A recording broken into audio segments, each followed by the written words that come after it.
Top സിംഗറിനെ അഭിമാനിക്കാവുന്ന ഒരു സിംഗറാണ് മോൻ. കാരണം എപ്പോഴും ഞാൻ നോക്കിയിട്ടുണ്ട്, നല്ല ചാലഞ്ചിങ് ആയിട്ടുള്ള സോങ്സ് ആണ് മോൻ സെലക്ട് ചെയ്ത് അത് to the best of your knowledge you always present it.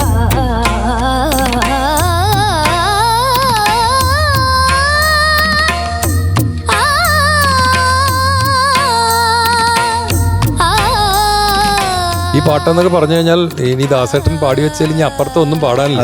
അത്രയും അതിഗംഭീരമായിട്ട് പാടി വെച്ചിട്ടുള്ള ഒരു പാട്ടാണ്. അപ്പൊ അതാണ് മോൻ അറ്റംപ്റ്റ് ചെയ്തിട്ടുള്ളത്.